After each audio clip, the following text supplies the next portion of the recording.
the forgotten broadcast. In the dead of night, when the world is silent, a forgotten frequency awakens. This isn't just static.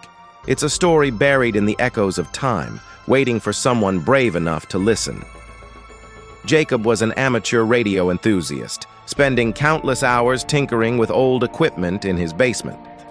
One evening, he stumbled upon a peculiar frequency while scanning through static. At first, it sounded like random noise, but then came a faint, trembling voice. Jacob froze, his hand hovering over the dial as he whispered, "Who is this? Where are you?" But the voice had vanished. The next day, Jacob searched online forums and old radio archives. He discovered rumors about a mysterious frequency that only appeared under certain conditions: stormy nights, old equipment, and, most chillingly, the right listener.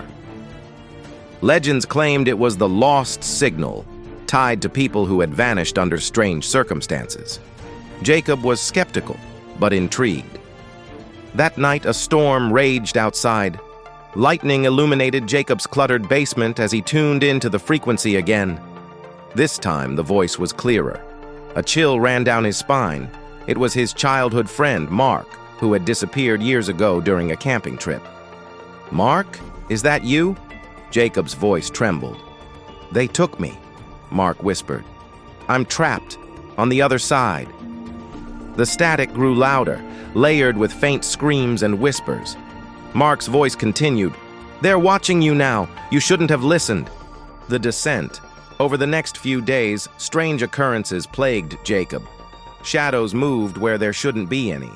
He heard faint whispers in his house, even when the radio was off. The voice returned each night, growing more desperate. "You have to help me," Mark pleaded, "but they'll come for you too." An old forum post mentioned a way to cross over using the frequency. Jacob followed the instructions meticulously, his obsession overriding his fear. The air in the basement grew icy. Static transformed into a cacophony of voices, all screaming, pleading, or laughing maniacally. Jacob felt a force pulling him toward the radio. On the other side, Jacob woke up in a place that wasn't his basement. The air was heavy, the sky a swirling mix of dark colors. Mark stood before him unchanged since their last camping trip. Visual, hollow-eyed, shadowy figures surround Jacob, their hands reaching for him. Narration. "You shouldn't have come," Mark said. "Now you're one of us." Jacob tried to scream, but his voice was lost in the void. Days later, a new voice emerged on the frequency. "Who will listen next?"